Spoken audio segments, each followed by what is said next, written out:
I'd like to greet everyone. Hello, everyone. I hope you're all doing well, and thank you for coming to my workshop. I'm glad that you're all able to attend, despite needing to adapt to the virtual setting. I understand that this could be a challenge for a lot of you all, but we definitely lose out on the in-person dynamic that contributes towards the overall conference experience. But nonetheless, I'm deeply grateful for your attendance today. My name is Camila Idris. I'm 20 years old, and I'm deeply passionate about sports. Hence why I'm here presenting about this topic today. But before I begin, I'd like to share a video with you all. And can the following video please be played?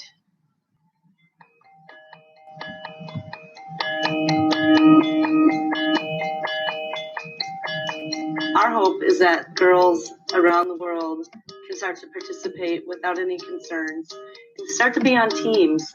You know, I really believe that when you play on a team with someone, you get to know them on a different level. These girls are girls, and they want to play and be part of teams just as anyone else. Being physically active is important. We want girls to feel comfortable. We don't want them to worry about, okay, I can't really go gym or I can't be physically active because of a clothing. That should not be a barrier. We had a hard time finding any sports hijabs for sale here in the U.S. This brand is a brand that will gather all communities together. The girl is just a girl who wants to play.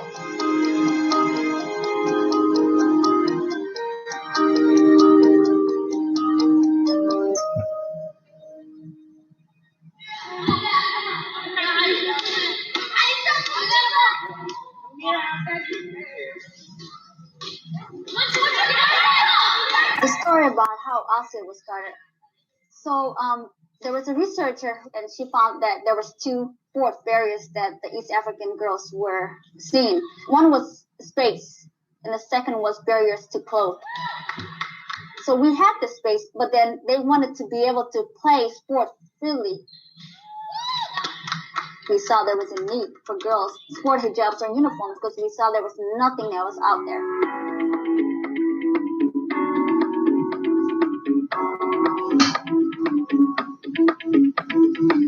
So what happened was that we partnered with another lady who works at the University of Minnesota School of Design, who brought the design part in, and we applied a grant, and we got the grant. 2015 June, we had a fashion show. People were amazed by this. People just light up when you tell them about this, and they say, why doesn't this exist? So this is the prototype of the first sport uniforms. There's a business that I can see. This could be more than just that project. We need to move this thing. The only problem was that I had no background in business, and I had no background in marketing. So we sent an email to University of Minnesota Housing School Management students who were interested. And since then, Jim and I have been together. When I first heard about this idea, I had goosebumps. I had gone back to school to get my MBA because I wanted to start working on something more purpose-driven and something where I could really make an impact on people's lives through business. So when I joined the team, we spent a lot of time talking about understanding the consumer. The community was always part of this thing. If we don't get any community support, nothing will come back. We had to get community blessing. We met with the girls who were the center of this thing. We found out that sports uniforms are important, but one thing they're not really wearing that they don't have is the hijab. That's why we focus right now. Our first product is the hijab. We spent a lot of time looking at fabrics, and so you can see there's this stack of swatch after swatch after swatch. I was approached by Jamie and Fatima about this project. They had created this product, however, there was some limitations with it.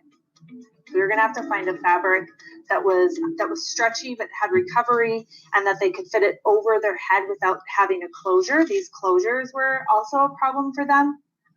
So this was the styling that we ended up with for the athletic hijab.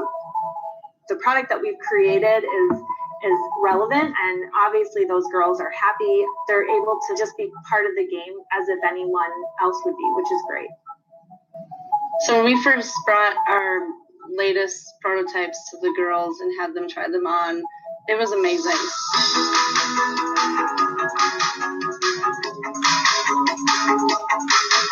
They were so excited and they were so relieved, is what I saw.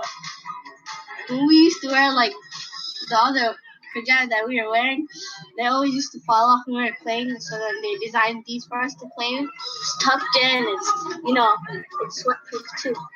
We would not chase after the basketball, we would chase after our rep routes. Where we're at with our business today is we hit our goal on our Kickstarter campaign, so we're super excited. The hijabs will be for sale online through our website, and we'll be starting to talk to other specialty retailers about selling these through different channels that way. I've never thought there was going to be a company that I was going to co-own and run, so I'm very proud of that. I love the fact that we're two women working on this, and we have a group of women advisors who are champions as well, and we've received a lot of support from the entrepreneurial community, and that's been incredible.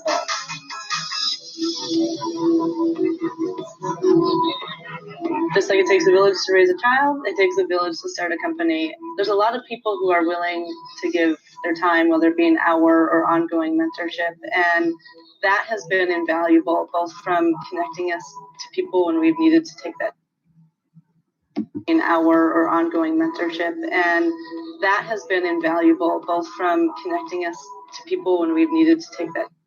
Okay, the video stopped close to the end, but you got the main gist. But yeah, referring back to the video that was just displayed, the reason I showed this video about a sports hijab brand, which by the way came out before the popular Nike hijab, I'm sure a lot of you have heard of it. I believe this came out roughly 3 years ago or so. But anyway, I felt it necessary given the topic of discussion, because it shows how much Muslim women in sports, or Muslim female athletes, girls and women are excluded from participation without a conscious awareness. The fact that they needed to make a brand such as this to include them is something that should raise worrisome to an extent. Athletic brands well-known athletic brands cover the needs of athletes from minute things such as athletic sleeves and headbands, but not major ones like the sports hijab for Muslim athletes. And I believe this is partly because of their lack of representation, the lack of representation of female Muslim athletes. People don't think to include when they are not seen. People don't think to include Muslim women because they are not seen as much as other demographics. And this lack of representation is one of the things that prevents a lot of nations with female athletes from achieving their full utmost potential. We can see it. Okay, perfect. Still loading, I believe. Okay. Thank you. So yeah, the topic, is the power of female Muslim women on nation building. And first of all, I actually like to give a little bit of my background. So I've been playing sports ever since I could remember. Playing a sport has, in some form, been a part of my earliest memories. Playing sports is something that I've been doing from an early age, and I'm still doing until now. And the way that my love for sports has shaped my way of thinking has not only as an athlete but as an individual that has the potential to positively impact society is beyond me. Growing up and even now, actually, I was very competitive, and I still am very competitive, not gonna lie. The schools I went to not only guided me towards sports, but also amplified my competitive nature. If I could associate my competitiveness to being a fire, my environment and my coaches and my players were all combined the gasoline. They really fueled my competitive nature. The 6th grade was when I actually, okay, here's just a few pics. The 6th grade was when I actually became eligible to try out for sports teams and play competitively. And ever since then, I remember always striving to be the best, always striving to make it onto A team and never B team, wanting to be a starting player, a leader, a good example. My identity throughout middle school and my high school years revolved solely around sports, or primarily around sports. I was known as the girl that was good at every sport, or really a really fast runner, things like that. People just knew me as the girl who played a lot of sports. And that's how my peers and, people that I didn't even know referred to me as. And I grew up in the Middle East and went to schools that had a pretty diverse student setting or student body. But even so, I always realized that I often was the only black athlete on the girls' team, and even more so, the only black Muslim athlete on the girls' teams. And even though my sports world was a smaller scale in comparison to the level of professionalism that exists in athletics around the world, it got me thinking about my identity being a black Muslim woman whose identity is so tied to sports, and how on the mainstream level there is no one of whom I could identify with. Predominantly Muslim countries bring out great predominantly Muslim countries bring out great athletes, but they're notably always, or usually always, men. Why are there not women being pushed into this direction? And before we talk about sports as a tool for nation building, let's dissect what it actually means first. The idea of nation building is the reconstruction of a national identity and encouraging its economic growth through different means. It is the aim of creating unity between people of a nation, people within a nation. Unity between citizens creates stability in a society, which is what makes this concept so vital to governments. The stability of a nation lies solely within the people. So states do things within their power in the pursuit of achieving this goal. And here is where I'd actually like to carry out our first activity. So if you, okay, I don't think I'm seen. Okay, am I seen again? So I will share a link with you all in the comments, and basically I'll explain the follow activity, but after I share this link, I'll share in the comments right now. So everybody, please click onto the following link. I'll share what it looks like.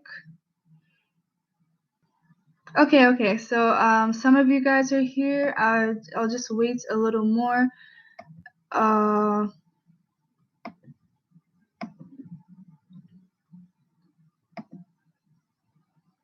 Okay, some of you are coming in. I'll just send it again in case it's different. I think they're the same. Yeah, I think both links are the same. Okay, they're similar, but either way.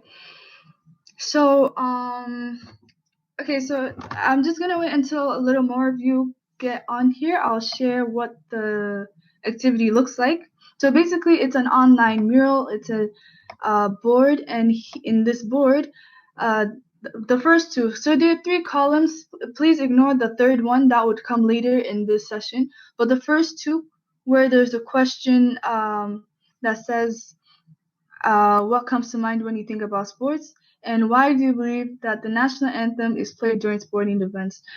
You will have 10 minutes to answer these questions. So really take your time. If you want, you can, okay, I'll set it to 10 minutes. You can be as elaborate as you want. Double clicking will put a sticky note, and that is how you can answer. So just double click like so, double click, and then a sticky note. You can make it bigger. But try to save space for other people, and then you could write what you want. You can make the font bigger by clicking increase, decrease. Like I said, you can make it bigger, and just write out your responses. Anything anything that you feel like it answers the question. I mean, so I will put the timer for 10 minutes, and you can really take your time with the answer. Maybe if 10 minutes is too long, I could shorten it, but really, do your best to write as much as you would like.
If anyone is having any difficulties trying to see the page, please let me know in the chat box.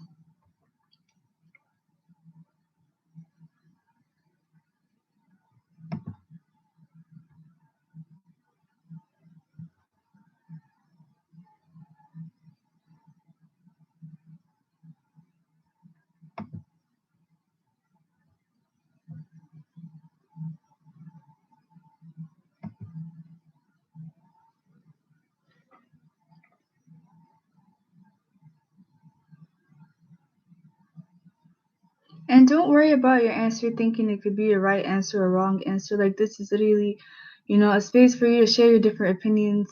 So, to read the question, take your time to answer, and this will, be good for discussion.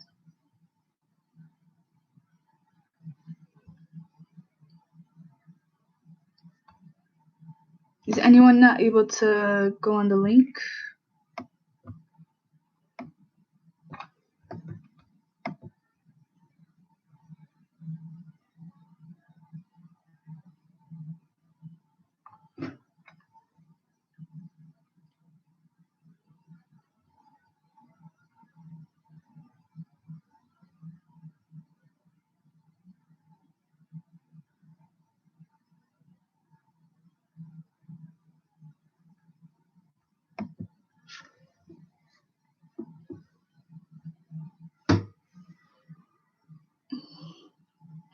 Try not to move the whole text, but I understand if it was a mistake.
Okay, we're almost halfway. Please, I am happy that you guys are, really responding to the first question, but also keep in mind the second one as well.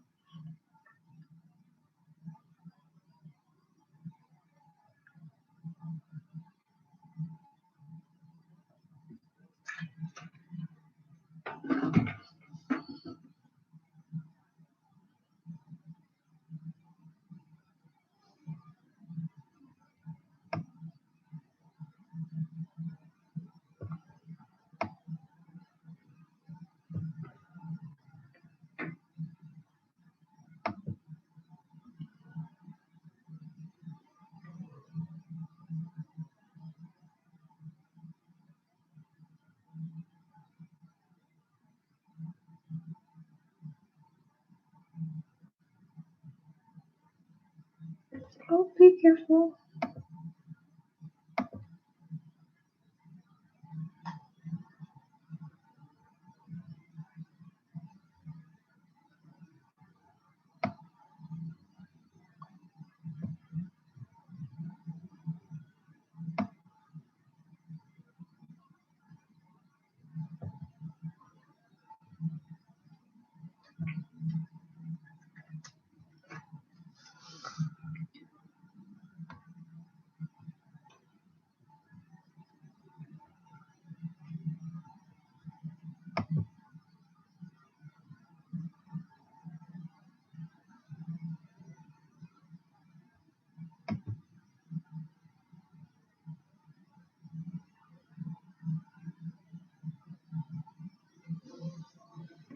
Okay, I'm just gonna make some of these bigger just so I can read it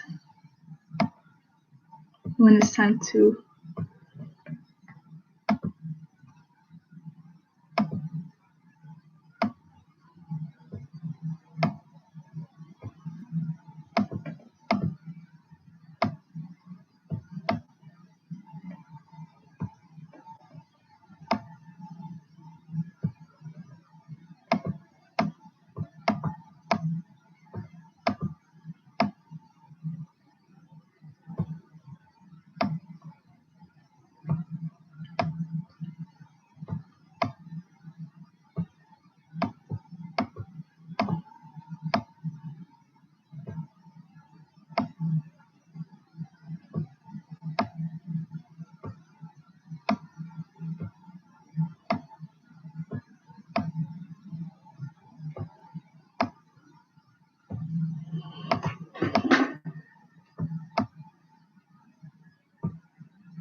Oh no, forget the third question. By the way, you don't need to answer this, that's coming later. We're just focusing on the first two.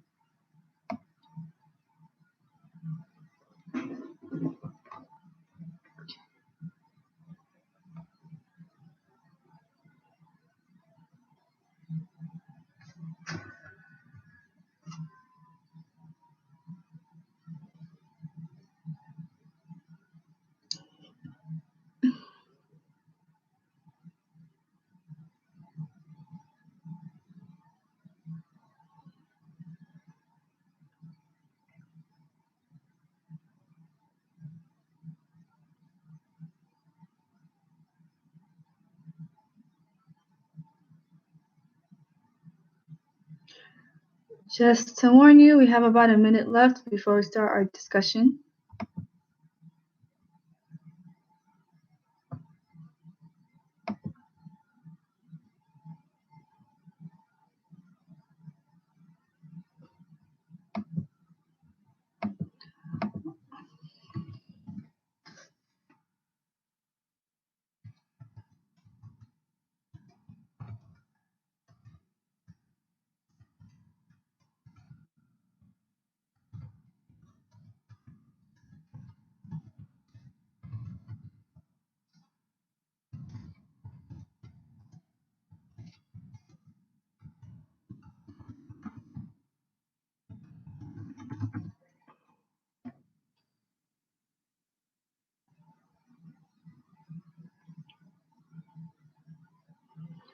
Oh, okay.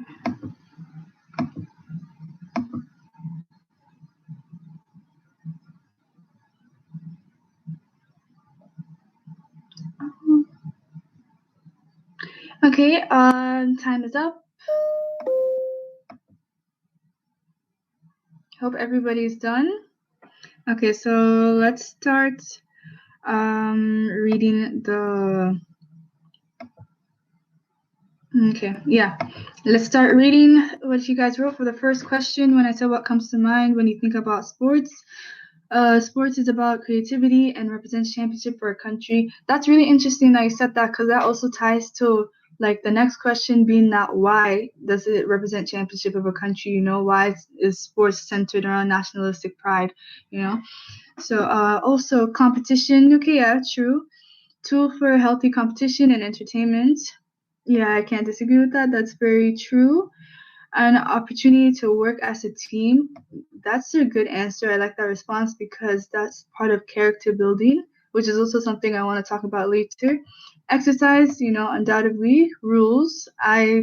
Rules. That's also I know you know, it sounds like, you know, direct, but I also think that can be indicative of, you know, discipline, learning, you know, how to be disciplined at a young age, also part of character building. Important for aging. Interesting. Yeah, actually, yeah. Healthy lifestyle, true, fair play, which also, in my opinion, ties into the character building. So those are all really good answers. Thank you all for your responses. And as for the second question, why is the national anthem, or why do you guys believe that the national anthem is played during sporting events? Evokes pride, leading to a better fighting spirit. That's a good answer. Silly to do so. People compete as individuals. That's an interesting perspective also, because yeah, I'll elaborate on that further. But that's an interesting thought, because a lot of people think that way. You know, sports is just as, you know, for entertainment. Like other platforms of, or other streams of entertainment, we don't play the national anthem. So why do we do so specifically for sporting events? You know, there's a subconscious, you know, motive behind it to some extent. Sportsmanship is more important than national representation in competitions. Okay, that's a you know, good opinion. Reminds the team that they're representing something. That is true. Teams are supported by governments to represent them. Okay, also true. You know, yeah, that's a really good answer, because that's, you know, it answers the question of why we do it. You know, maybe, you know, some people might agree that we should or shouldn't do it, but as of why we do it, that's definitely an aspect of it. It made you feel that you are part of something greater than yourself and shows patriotism. That is also, yeah, like this question answer, along with this and this, I feel like, you know, they all you know, are interlinked. Values and ground. Sorry, let me make that a little bit. Values and ground rules of competitions make it more fun and peaceful than nationalistic. Okay, that's also an interesting perspective. Thank you all for, you know, sharing your perspectives. You know, I'm grateful that you guys actually took the time to really answer those questions. Oh, and okay, there's another response here on the side for the first one. I used to not like sports up until I participated in one of the workshops here to do.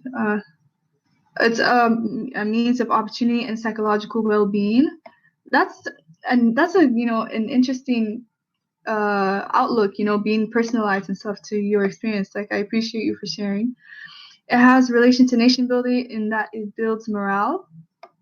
I see the picture. Not okay. The picture, I'll get to that later, because that's not one we're talking about yet. We're just talking about the first two. The third one, I'll get into it, you know, later in this discussion. But okay. Yeah, tying back into the second question, actually, about the national anthem being played during sporting events.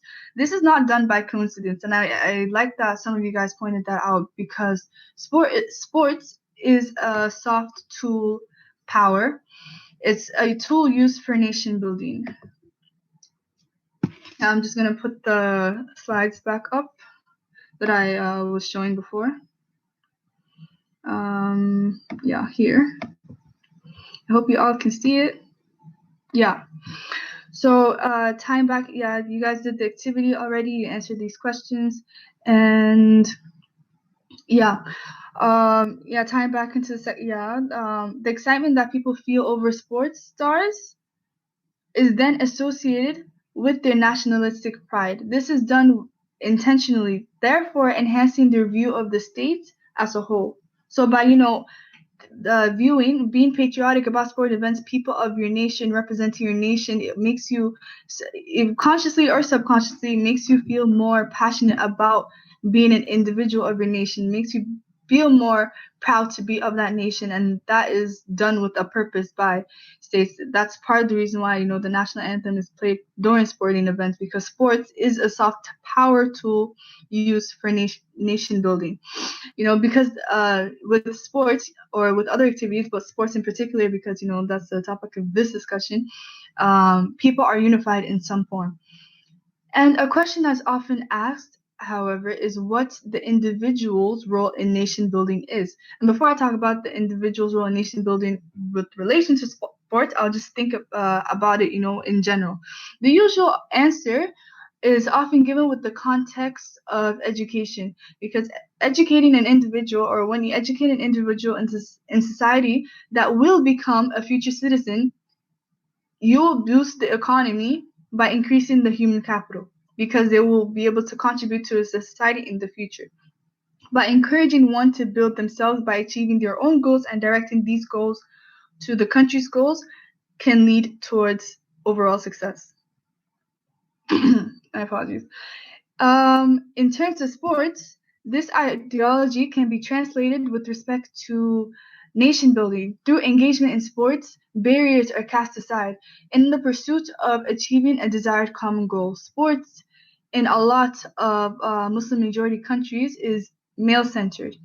There might be leagues or clubs available for women on the professional level, but they fail to be perceived or given as much attention as their male counterparts. This is a sad reality. And an argument can be made that is simply because it's, maybe female sporting events are viewed less. But the reality of it is more complex than that. It has to do with the mindset regarding specifically Muslim women in athletics.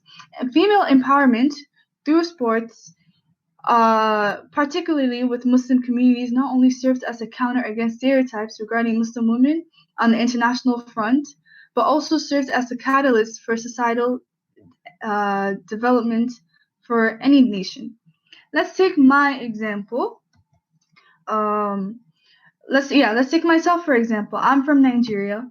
I'm an avid sports lover, as I said before, explaining my passions, my story about sports.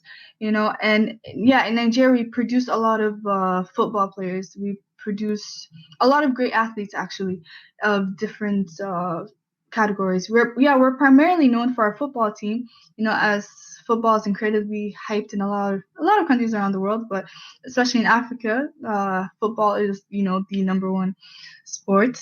But we also produce athletes, although underfunded due to the football craze. We still have athletes in other professions, such as basketball, ping pong, track athletics, and even weightlifting, and more. And for those of you who may not know, Nigeria is a West African nation, first of all, but it has a predominantly Muslim population. The Muslim population is a little over 50%, but the rest of the percentage is split between Christianity, like more Christianity, and then some indigenous religions and traditional religions. But Muslim Islam is the majority. Muslim practitioners is the majority.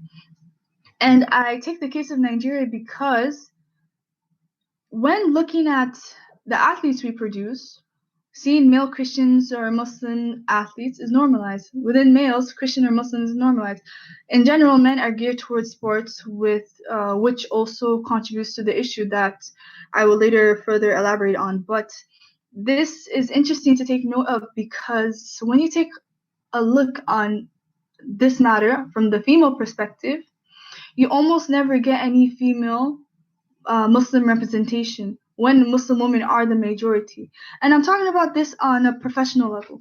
Like, my apologies. You may see one or two, but predominantly when Nigerian female athletes are presented, they're almost always Christian. And I'm a living outlier, as I explained that, I am an avid sports lover. I'm an athlete myself, maybe not on the professional level, but inshallah, making my way there. But as much as I enjoyed this, I know there are other people that are there like me that just don't have, or just not encouraged. And this is part of what I want to talk about. And like I said, I use the case in Nigeria specifically because we have a Muslim population, predominantly Muslim population, and with the men, it's evened out to some extent. You see representation of athletes from both the Christian and Muslim Nigerians, but for women, it's just the Christian Nigerians. A major aspect of this has to do with representation, which makes this a good time for us to conduct our second activity, actually. So that third column, so if you look at the column on the extreme right, you'll see two pictures. On the left, I'll actually show it to you right now just for reference to know, exactly what I'm talking about.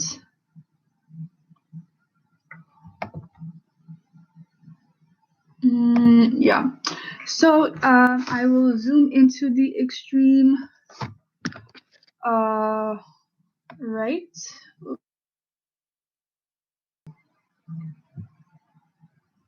And thank you for the compliments about my points. Thank you very much. Am I heard? I hope that I am.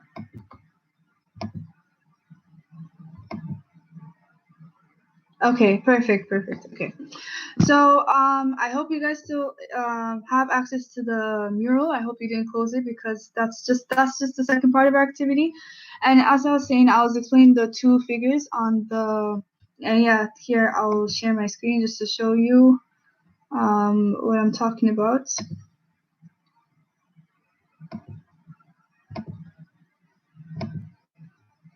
So on the extreme right column, you have two athletes here, both Muslim hijabi wearing athletes. On the left is Ibtihaj Muhammad, and if you're not familiar with who she is, she's an American Olympic fencer and was the first Muslim woman wearing the hijab to represent Team USA. And on the right, if you live here in Qatar, or maybe have celebrated Qatar National Sports Day, or have been in tune, with what happens that day, you probably may be familiar with who she is. She's Maryam Farid, a Qatari track athlete that participates in hurdling events. So like you made sticky notes on the first one. This time I can give I'll put 5 minutes, but we can end earlier. So I'll just share the link again in the chat in case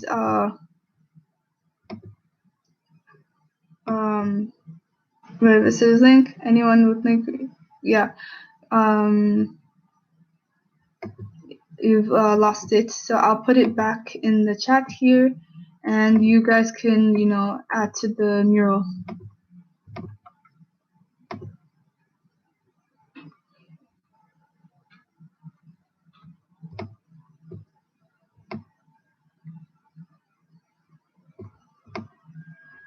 So just this third question right here, what are the impacts of these two women, if you don't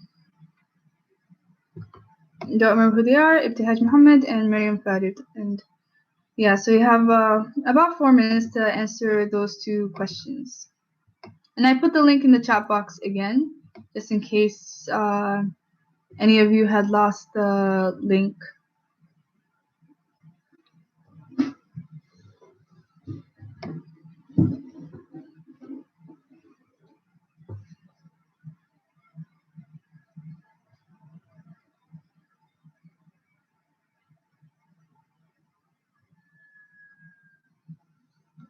Feel free to answer. Like, there's no wrong answers. Just thinking about them as Muslim athletes, as Muslim women in sports, you know, the impact that they could have had, you know, just think about it in that perspective. There's no wrong answers. Just feel free to write your thoughts. I hope you've all seen the link, and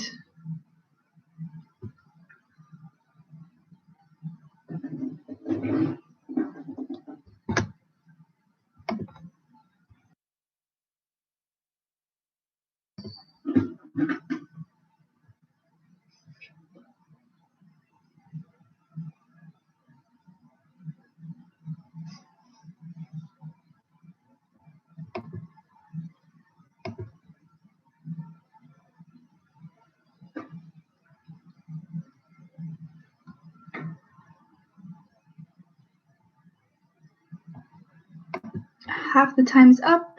Just letting you know, sadly. Wait, I'm still on view, sadly. Oh, it's.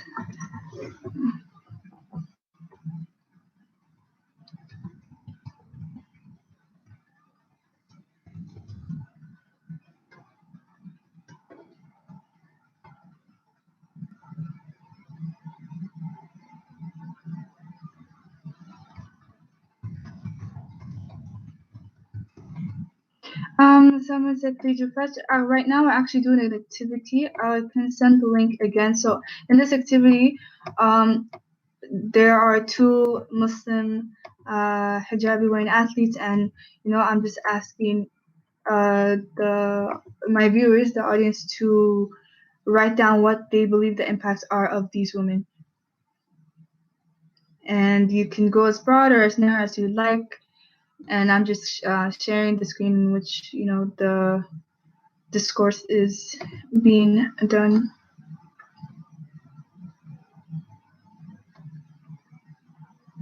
Oh, and is it working for you now, Kristen, or Miss Cruz?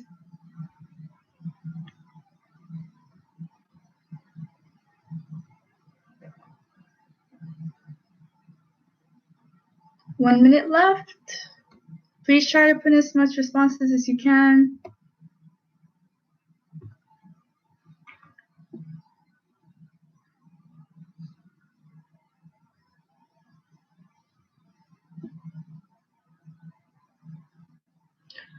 Oh, okay. Yeah, I don't think it's compatible with iPhone. I mean, well, with phones, I mean, for the conference. It's okay. You can put your message in the chat, and you know, I'll read it along with the other two.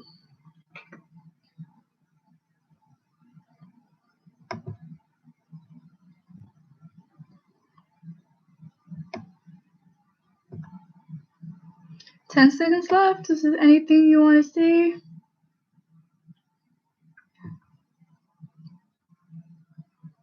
Okay, so we are done with that. Okay, so the first one, they inspire young Muslim girls and show them that. Sorry, let me make that a little bigger. They inspire young Muslim girls and show them that if they can do it, so can other girls. Exactly, that's really the main, you know, target, or the target points that I was really trying to get across, that I'll also elaborate on. Muslim women with hijab can also be champions in sporting events. Yeah, so you guys got the, you know, main gist of what I'm trying to get across. Okay, I'm seeing again. And another comment here in the chat. Anyway, they represent Muslim women's aspirations in sports. Representation means a lot. That is also, yeah, that is very true. Representation does mean a lot, which is also something I'm going to elaborate on, especially when you cannot imagine yourself in the shoes that you're dreaming of wearing. That was really, really important to me, and thank you so much for sharing. So yeah, like I said, all these things that you guys said, they all feed into my next point. You know, like, why is it so important for Muslim women to be engaged in sports and for it to be actively be promoted?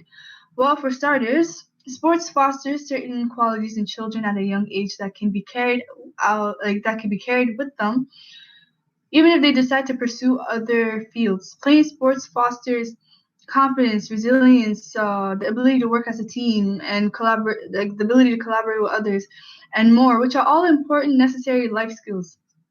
They're skills that will definitely allow for some individuals to be at a higher advantage in their life than others that are lacking some of these skills. And the individuals that grow having these skills will then implement these traits in whatever field they aspire towards. For young Muslim girls, this could allow them to be more likely to enter whatever field they aspire to choose or they aspire to be without feeling like they have to only follow routes that due to societal pressure, or even if societal pressure is an aspect. It's an aspect. They would be better equipped to deal with said pressures. Countering against the pressures to go into a certain female acceptable fields. This will increase overall the human capital of a nation, making it beneficial for all. Another reason why it's so important has to do with the way Muslim women are perceived by outsiders on the international level. Some people believe that Muslim women in particular actually are oppressed and they don't have rights or freedoms, which is not only a huge misconception and stereotype of Muslim women, but also a huge misunderstanding of the principles of the religion Islam as a whole. Islam is not an oppressive religion, and having Muslim women participate in things that seemingly everybody else can aids in the deterrence of this false narrative. Muslim women are capable of pursuing things just as much as anyone else, which is something that was said in the mural, and I'm glad that you people brought it up. And this mentality needs to be pushed forth by everyone. The mentality that Muslim women can pursue things just as much as anyone else. This mentality needs to be pushed forth by everyone in society, of which it pertains to, and even those of which it doesn't pertain to. When young Muslim girls see figures like Ibtihaj Muhammad and Maryam Farid excelling but also owning their religion without feeling a need to conform, it will inspire them to do the same. And when other people in society, like young Muslim boys and Muslim men, Muslim women, and parents, see this as well, it will aid in normalizing this idea. It shouldn't be a foreign concept that Muslim women can excel in sports like everybody else. And with these talented, successful athletes, being shown in the limelight, even though they're from different countries, one's from the USA, the other's from Qatar, despite that, Muslim girls all around the world will be inspired because of this unity in a shared religion. They see a Muslim athlete, wearing the hijab. They don't feel like they're an outsider. They can do it, then why can't I? Exactly, that whole kind of mentality. A successful hijab wearing athlete from America can inspire young Muslim girls from Indonesia or Sudan or Nigeria to pursue these same things. And their engagement will not only create stronger ties between countries, but also contribute towards nation building in each of those individual countries. Young Muslim girls or young Muslim girl athletes will have more figures to look up to, and rules can start to change to be more inclusive of Muslim athletes. Recently as 3 years ago, the International Basketball Governing Body, FIBA, I don't know if you've heard of it, FIBA, overturned a proposal that banned head coverings. They overturned it. This happened 3 years ago. That's not a long time ago at all. This allowed Muslim female athletes to actually be able to participate. This is a monumental move for the Muslim community the Muslim community in sports. This is a monumental move in the world of Muslim women in sports. People are becoming more aware and taking accountability of in rectifying their own biases. They realize they had rules that exclude certain groups, and then they made a change. These changes and the continuity of these changes are things that are needed to fully constitute change. The more we do to promote the more we do to be promotive of Muslim female athletes, the more we will actually get to see them. I believe if we continue to push and have more diverse figures of Muslim women representation in sports, then we continue to get the ball rolling and get a ripple effect that can spread widely amongst many nations. Countries like to present themselves. They like to present themselves well internationally. And even though it might seem like countries are hopping on the bandwagon just, for whatever to look a certain way in the international front, the effects of this will still only serve to be positive. Seeing that we are past time, this concludes my workshop, and thank you very much for coming, and thank you for being understanding of the technical difficulties I had earlier. I hope you all enjoyed your time here listening to what I had to say and share, and I hope that you also enjoyed participating in the event overall. I hope you have something to take back with you, or at least ponder upon, and take some of these things that we discussed and consider them into your own communities within your own context. Again, thank you very much for your attendance, and I wish you all the best and have a very good evening and goodbye. Thank you all so much for attending. We trust that you enjoyed your last Be Empower 2020 workshop and that you've learned new knowledge, skills, and attitudes around our conference theme of youth mobilization for inclusion, peace, and security. We hope that you feel informed, inspired, and even empowered. We're almost at the end of an incredibly engaging and empowering 5-day program of webinars, town halls, keynote speeches, and workshops. We'll take a quick 15-minute break, but please come back for our closing ceremony that will wrap up the outcome for the Be Empower 2020 conference. The session can be accessed on the Keynotes tab on your dashboard, and as always, don't forget to share your thoughts about the conference using the Empower 2020 hashtag. See you soon.